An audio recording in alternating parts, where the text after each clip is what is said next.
Hello, everybody. I just want to say hi. My name's Mark Aaron, This is Alex, aka Chop. aka Chop. And this is Matt. All right. Give this man a pumpkin carver during Halloween, you know? Hey, Anyways. that's an A plus for the last name. I've been in high school. It was turkey carver. There was another thing that I was supposedly carving. I can't quite remember. But pumpkin carver. There you go. A plus for original thinking, boy. Yes. Bringing back those old wonderful memories. Right, yeah. Those old memories. So, so we're getting into the Republic this week. Maybe we could do a little rehash of what we did last week. Let's see here, and just kind of some current news. Senator Joe Biden died. John McCain. John McCain. Oh, thank you, boys. That's why I love you too. No. They need to know. Let me tell you something. I just literally got done scrubbing toilets before I came over here. So it's like, when you listen to me, I'm an opinionated man. I know some things, but I'm definitely going to rely on these two people here to keep me in check. Definitely not academia, but I got a love for this stuff. And I hope that our listening audience will develop a love for it too. You don't have to be a genius to get into philosophy. I think it's something everybody needs to get into. And speaking of philosophy and the Socratic method, I kind of tried. Well, I had a buddy, okay, that kind of came up to me, and you know how you have those buddies, and he was kind of venting to me. I could tell he was kind of stressed out, and he told me about this situation. And, as opposed to telling him, well, you're completely wrong, you know what I mean, here, I let him vent, and I'm like, oh, that's very interesting, and I just kind of left it at that. I gave him one of those neutral statements because, sometimes your buddies just want to vent, and whenever you call them out on something, you know what I mean, sometimes that can defeat the purpose. And later on that day, I started thinking to myself, that was a prime opportunity to use the Socratic method.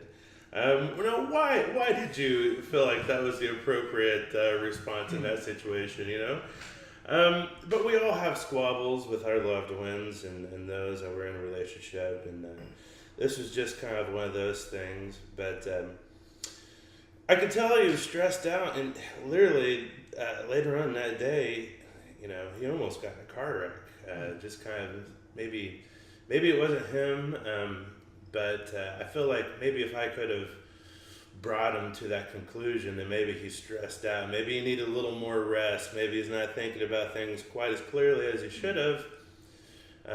Maybe that could have averted some of that, but who knows? I would have felt real bad if that would have happened. But practical usage of the Socratic method is easier said than done, right? And the only real way that you're going to get better at it is maybe through a willing practice of set skill. Especially whenever you're debating politics with your loved ones, with your family members, why do you think that the president's actions are good? Or why do you think that the president's actions are bad? Or why do you feel this way? It's going to be a lot easier than just being like, no, Mom and Dad, you don't know what you're talking about. I'm sick and tired of it,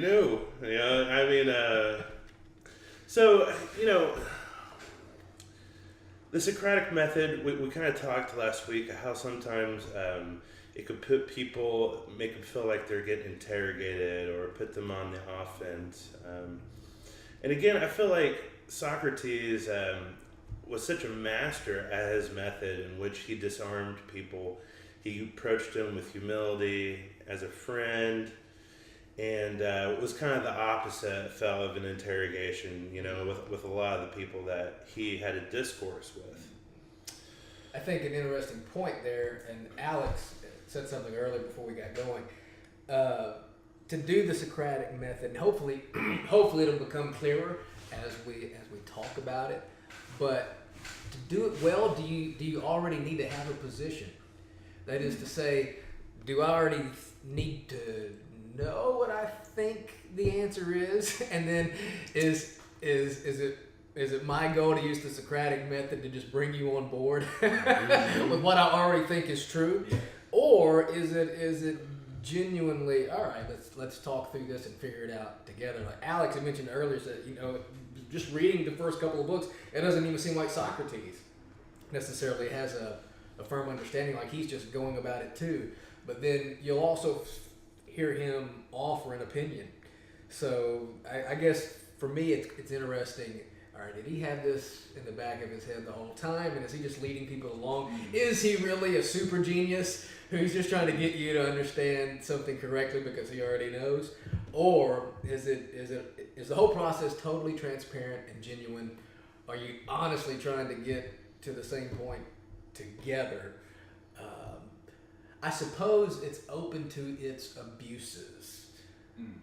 So hopefully it'll become clearer. So for anybody who would want to do the Socratic method, you mentioned, hey, you don't have to be a genius to do philosophy, which is exactly right, especially if you're interested in it and you have a passion for it.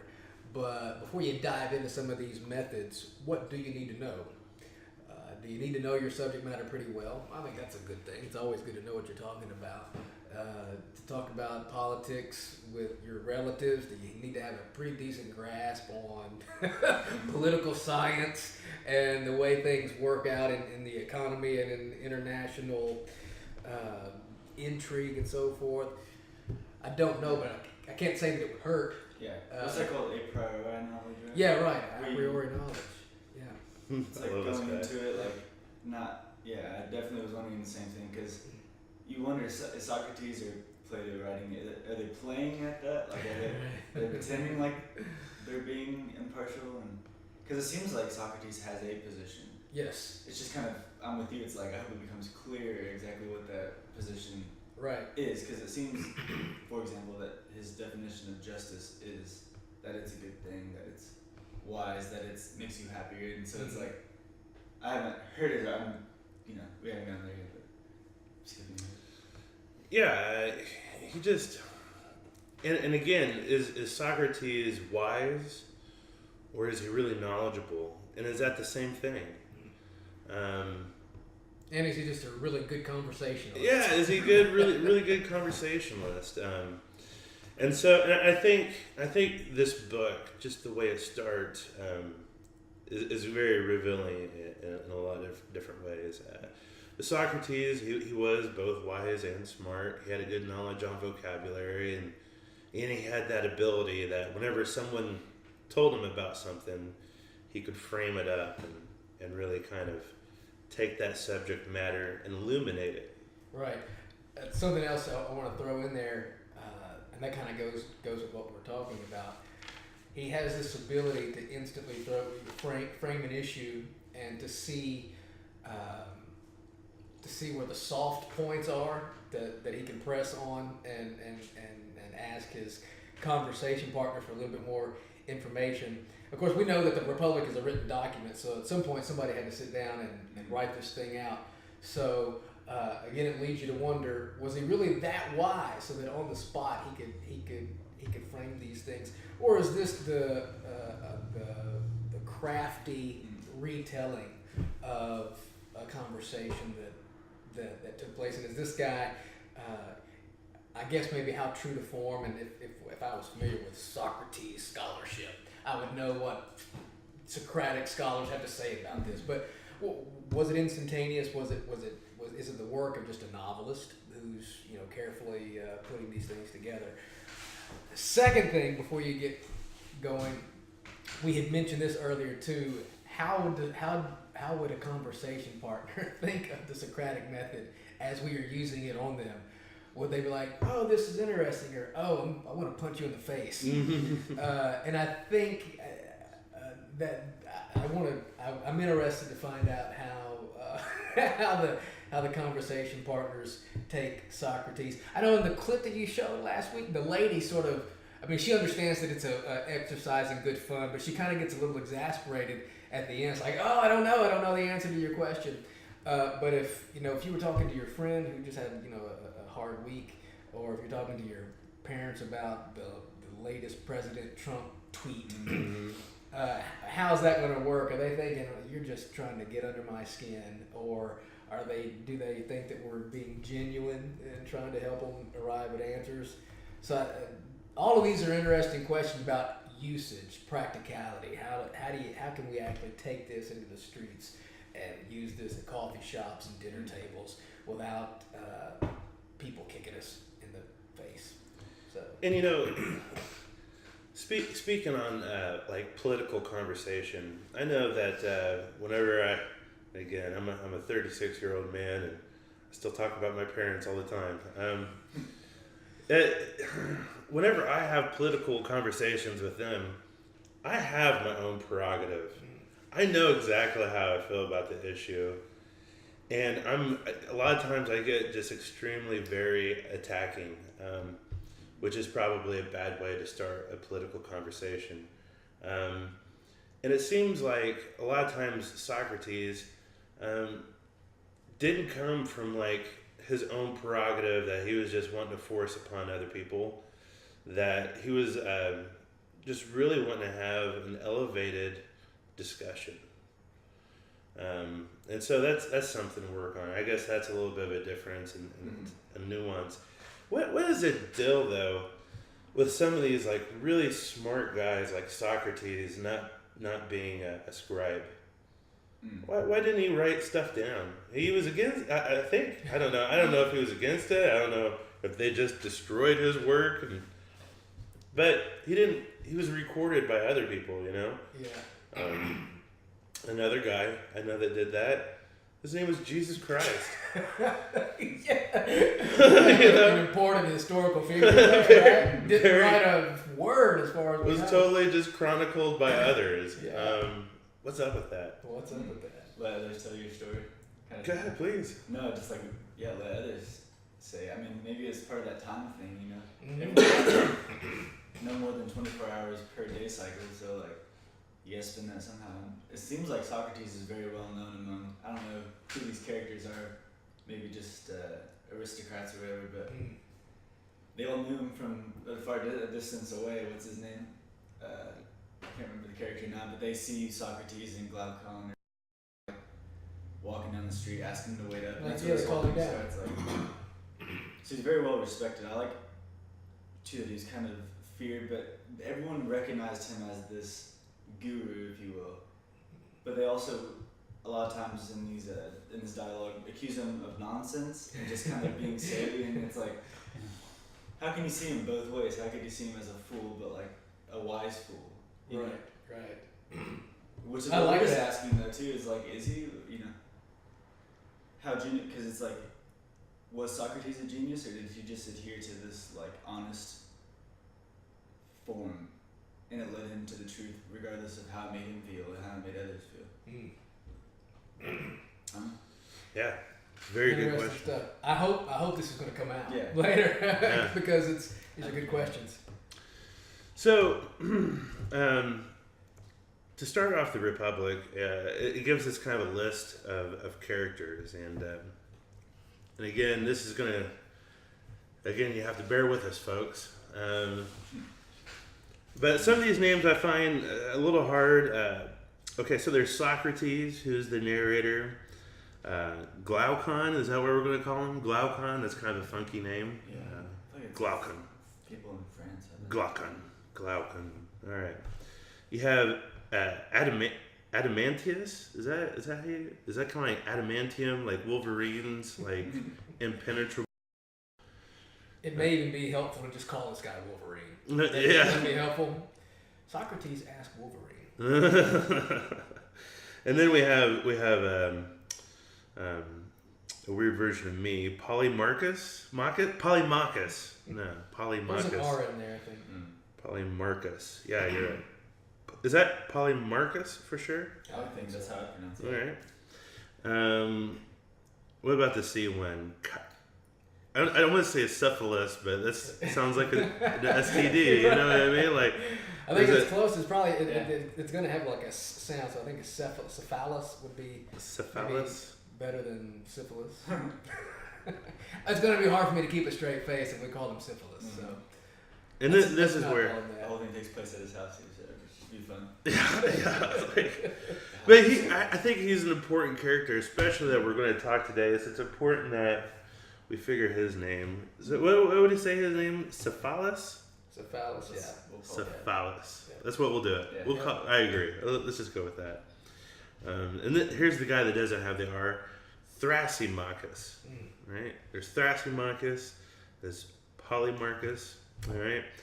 And then there's another one. Cleitophon. Cleitophon? Does that sound? That's how it sounds in my head. Cleitophon? That's how it's in my head too. That's still kind of a weird name. Some of these names are just xenocrates. You know what I mean? It's like some funky, cool names back then. So, anyways, so we start off the book, and I just kind of want to just read this just a little bit. We'll just start off. All right. Actually, okay. So, where do we start here? Okay. So I guess they were walking around.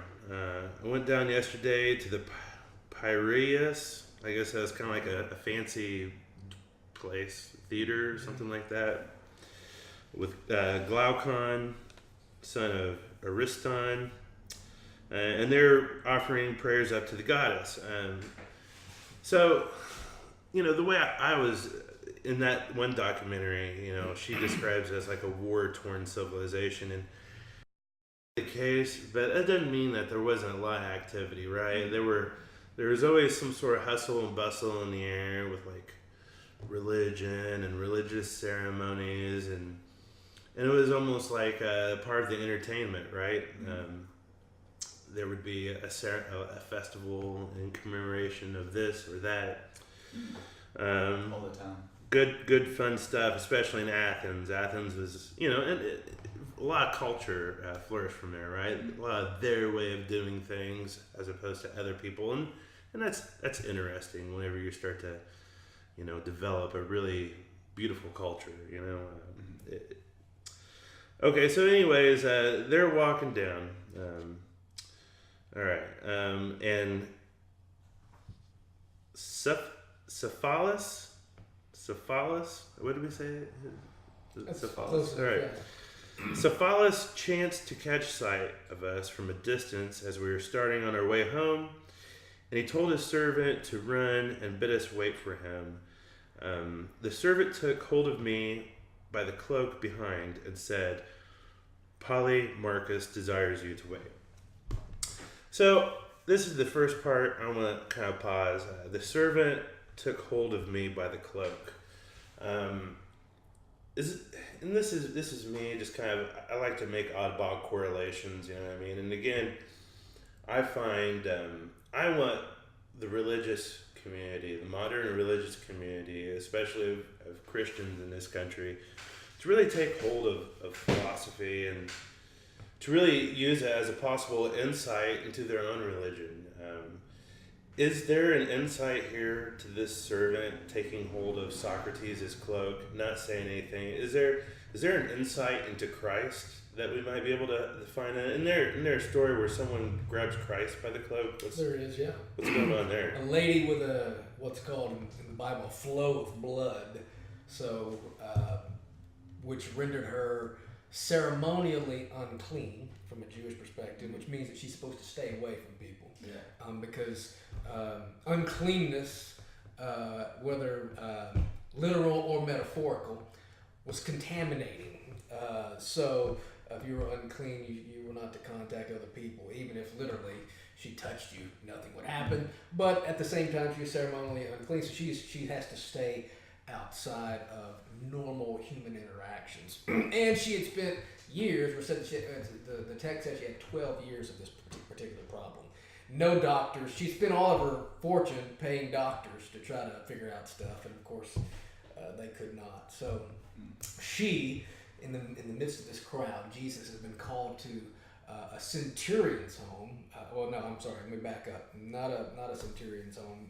The home of a man named Jairus, whose daughter is ill and dying. So he's on his way. Huge crowd is around him, and this lady slides in and grabs his cloak. And the text says that he felt power go out of him, and he asked, "Who touched me?" And then the disciples are like, "Oh, you got to see this crowd. What do you mean asking who touched you? Look at the crowd around you." And so, but eventually the woman comes forward, and there's a whole Jewish background to this, by the way, which is really beautiful. It was my Christmas sermon. It was my Christmas sermon from last year. There's a plug for me. But anyway, she grabbed his cloak because the Jews had a thing about the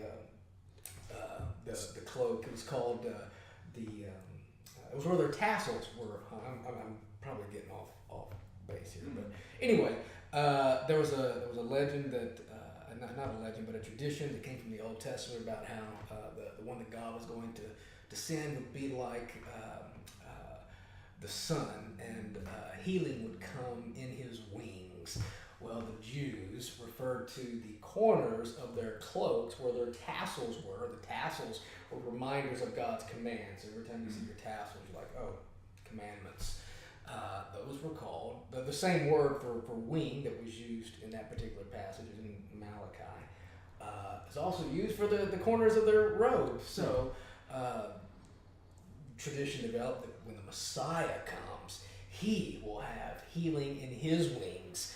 That is, he'll have healing even in the corners of his cloak. So it would appear that this woman was familiar with that Jewish tradition. Therefore, she concluded, if this is the guy that we think he is, if I reach out and just grab his wing, my faith tells me that there's healing there. And as it turns out, that's the way the story unfolds. So interesting detail that may not have anything to do. Yeah, it might not actually have a correlation. I kind of took it as like maybe it was a possibility that she recognized him as like an elevated being, and that it was as a mark of respect, like a servant, maybe just kind of grabbing on his cloak as opposed to going, "Hey," right. you know. And I think that's kind of what's going on here. Is that it's almost like a mark of respect. And again, this guy was a servant, not a slave. I assume that it just kind of meant that he wanted to stay with the house or something. I don't know. Yeah, I don't know if there's a difference there, if there's a context. A significant difference. You mean between servant and slave? Yeah. There was like, I don't know, I read in sister that the Roman system had a debt. Instead of debtor's prison, you get into debt and you work it off. Basically as an indentured servant. So it'd kind of be like a slave. That was kind of the more ancient form of slavery. It's not like the antebellum South United States like where you're slavery. where you're just beating people daily and making them work in the fields. A lot of it was kind of a form of indentured servitude where that was a way to earn money or pay off debts. So this servant grabs a hold of Socrates' robe. I'd say it's a courteous matter. And Socrates turned around. Asked him, where's your master at? And they're like, they're coming for you. So they were kind of antsy, right? All right, so they get there. Polymarchus said to me, I perceive, Socrates, that you and your companions are already on your way to the city. And they're like, he's like, you're not far wrong, I said, but do you see, he rejoined, how many we are? And I thought this was interesting right here. Do you see how many we are? To me, this is like a threat. This is like old warrior Socrates. Now warrior, I don't even know Socrates' kill count. All right, I don't know if he had anything like that, but they had this. It was kind of like a gang mentality or something. I don't know if he's joking here. I don't know if this is a jest, but it's like, do you see how many we are? So be careful because we are kind of wanting to get out of here and we could take you. Is what I get from that, which is interesting. That's definitely on the next line. Do you see how many we are? Are you stronger than us? Because if you're not, then you have to remain where you are. And then, So it is like you can adjust, or it's a thread. Like. And then I guess Polymarchus is like, may there not be an alternative? I said that we may persuade you to let us go. And then, and again, some of this gets lost. I would like to know exactly who is saying what. But some of it, I don't know if it's Socrates or if it's Polymarchus. But I thought this was interesting. But can you persuade us if we refuse to listen to you? And then they walked on their way to the festival, and that was the end of the Republic. So I don't and that might be this book, as I don't see the huge insight there. What is everybody talking? Oh wait, that's not how it ended. How can you persuade us if we refuse to listen to you? I think that's important. And again, this kind of goes out to my own prerogative, my own wanting philosophy back at the forefront of my culture. I feel like a lot of people don't want to listen. I find that truth, whenever I uncover what little truth I uncover in my life, it makes me thirsty. It doesn't make me want to just put my head in the ground like an ostrich. I want to learn more. And I think especially, I would just want to encourage the modern day Christian and anybody. It doesn't matter, anybody. You're in danger of becoming the angry mob if we don't listen.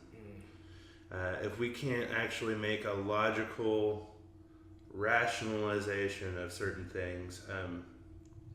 And I think throughout history we find this, especially with religious parties, the age of wisdom, through whether it be Islam or, the great, Yale and Carnegie and Harvard Protestant institutions of the 1800s and this age, then there's mob-esque periods of these great religious organizations as well, and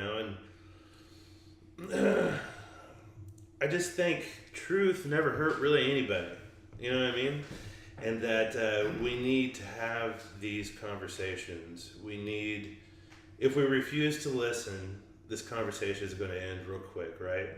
But if we all do our ability to participate in this thing, in this discussion about the higher things in life, well, I just think it benefits everybody. I think you're right. So you brought up several interesting points, and that's a good line, by the way, in that book. Can you persuade us if we don't want to listen? The implied answer, it seems like the implied answer is no, unless you're really good at persuading, and that makes me think, when you bring in the idea, Mark, of the mob, I can't help but think in some segments of our country that's sort of where we're at right now. Just sort of a screaming, angry person who wants to bully you with their emotional fury, as opposed to exploring ideas and figuring out why. Even though I think your idea is dumb, at least trying to figure out why you think that, and give you the benefit of the doubt that because you're a person, surely there's some thread of rationality that has led you to what I consider to be a dumb position, but maybe I've missed something, or maybe I'm not giving you enough credit. And that makes me think about, all right, what does it take to get to this point where we apparently have so many non-thinkers and people who would much rather and who seem to enjoy the whole mob dynamic. Back in the 1800s, here's a book that you can put on your list to read. Written by a guy named Charles, and I think the last name is Mackay, Mackay. He wrote a book called Popular Delusions and the Madness of Crowds. Popular Delusions and the Madness of Crowds. That would be worthwhile, I think, to kind of go through and figure out, even back in the 1800s, what it was that contributed to sort of mob action and mob mentality. His discussions kind of went along not the same, but sort of parallel lines to mobs and so forth. But my fear in terms of where we're at today is that, sort of like what we talked about last week, and I don't want to monopolize the conversation, we don't have a lot of time these days to think. And we paper over our tendency not to think. We paper over that with the sophistication of our technology. So I don't really have to be good at thinking because I have a smartphone in my pocket. I can Google it, or I can look it up, and I'll probably use the sources that always confirm me and my position. So I think the danger of technology is that we start to use technology as a crutch for non-thinking, and that's a problem. I think a guy like Socrates is brilliant, and we should listen to him.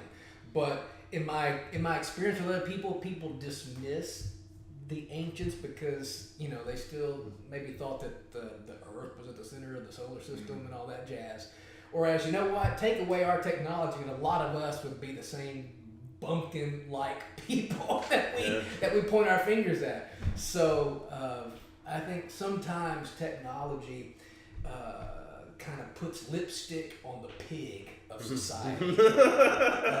We're not quite as smart as we think we are, but because we have technology, we're somehow better, superior than previous ages, and I don't buy that for a second.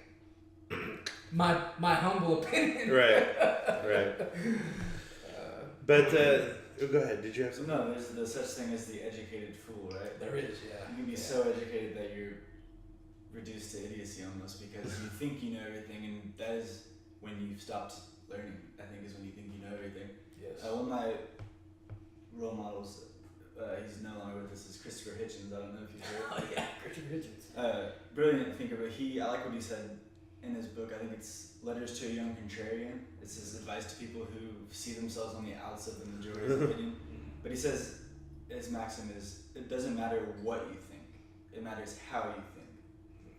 And I like that a lot because, like you just said, we think of the ancients as perhaps ignorant because they didn't know this or that, something that we know, but what they thought was less important than how they arrived at those thoughts. I think, like, if I can follow your line of reasoning, like you're just saying, it just helps you see other sides of the argument. If you can follow their logical reasoning. If there is no logical reasoning on their argument, do what Socrates did and show it using like a syllogism type. Because if you can reduce someone's argument down, I don't know. I think the ancients were into not convoluting these things, or rather kind of simplifying them and just trying to get to the core of this stuff. So here we have this interesting argument. Hey, we can kill you, is the way I look at it. How are you going to convince us if we don't listen? And then old Adamantius slips up, aka Mr. Wolverine. He messes up, and I think this is Socrates' buddy. You know what I mean? But he starts talking about the horse race.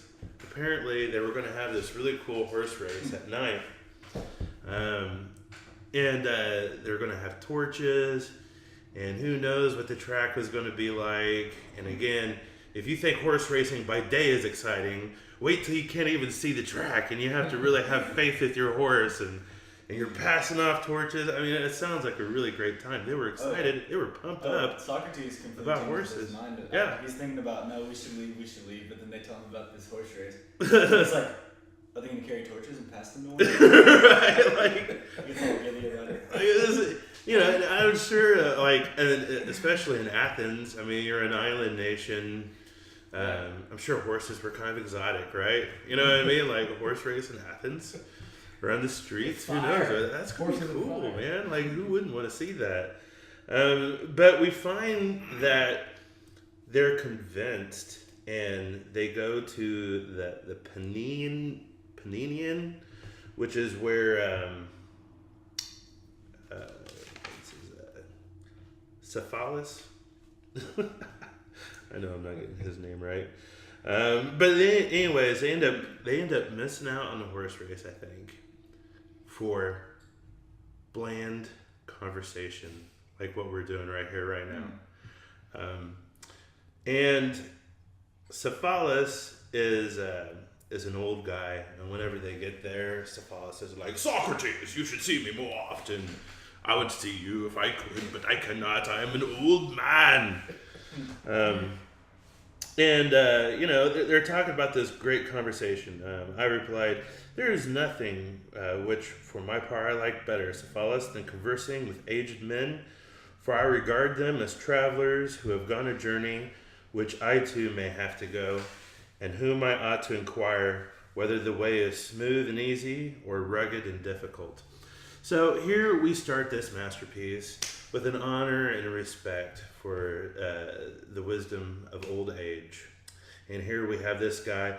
He's kind of rich, right? He's better off than most people. Obviously, he's probably got a nice house. He's got a cushioned, pillowed chair. And Socrates starts to converse with this guy, and he asks, "Is life harder toward the end, or what report do you give of it?" All right, so he's asking for a report from someone who's been someplace that he hasn't. He's an actual legitimate inquiry of knowledge, and I find that this conversation has a lot of wisdom rolled up into it. He starts talking about first off. Starts talking about how like the pleasures of the life grow dim with age, right? Food loses a little bit of its savor. Maybe the rambunctiousness of beautiful women aren't as great as it used to be. And I think that this is kind of an Epicurean insight, right?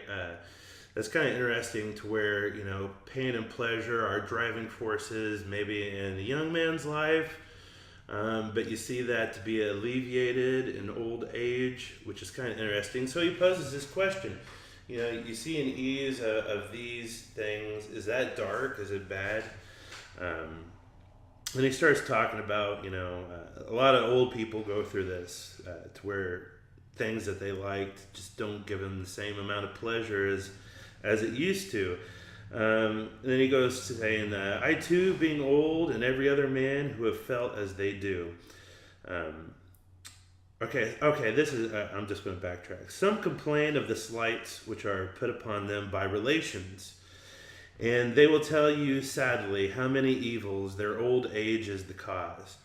But to me, Socrates, these complaints seem to blame that which is not responsible in fault. For if old age were the cause, I too, being old, and every other old man, would have felt as they do. But this is not my own experience, nor that of others whom I have known. And then he goes and he speaks, Peace, he replied, most gladly I have escaped the thing of which you speak.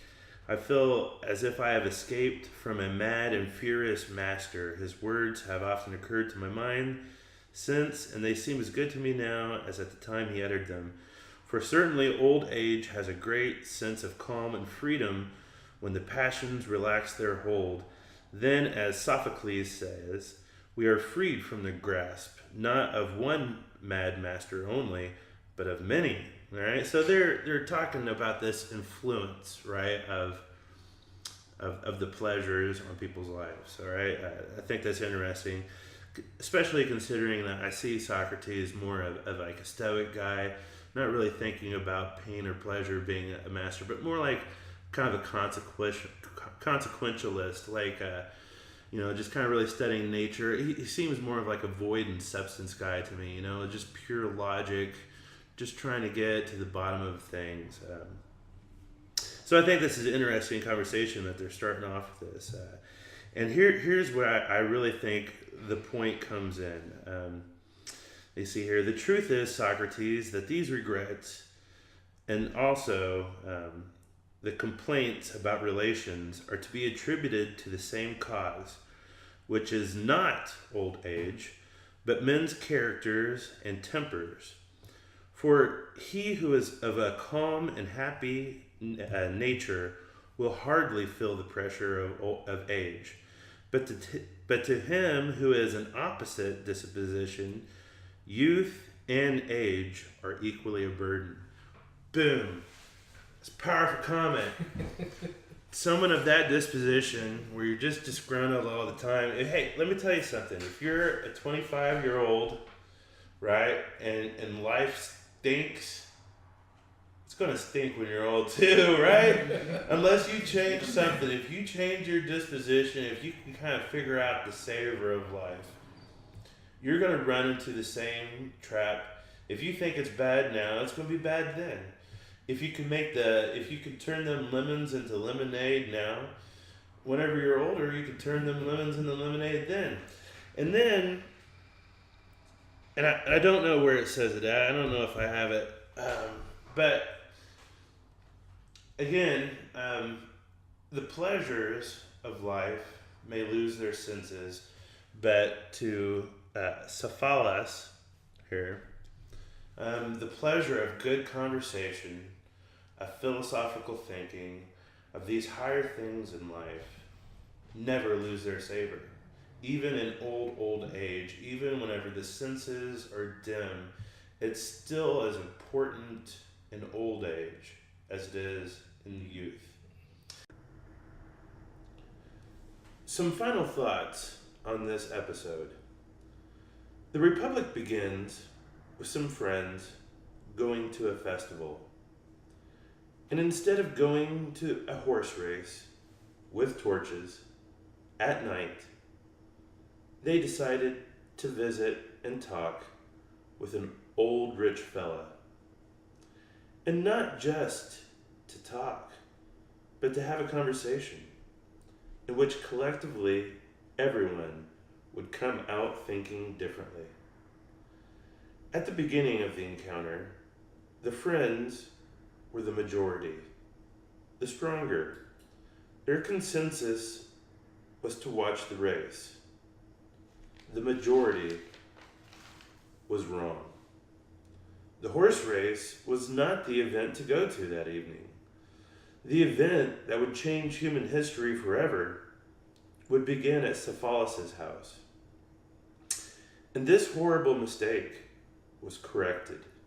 The mob abated because the group of friends decided to hear the petition of the weaker servant.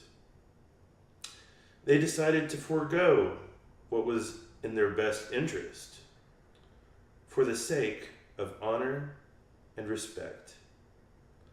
And in this assembly of honor and respect, humans can come together and correct and learn from one another and be different from a passionate mob. So the Socratic method comes into sight. It's not just asking why over and over, and it's not a method on how to change someone's mind to your own view. It's not might makes right. It's listening. It's reshaping ideas to help make things simpler so we can think about things clearer and deeper. It's philosophy. It's an argument. And it's better than a horse race with fire. Hope you tune in next week for another episode of Philosophy Fellas.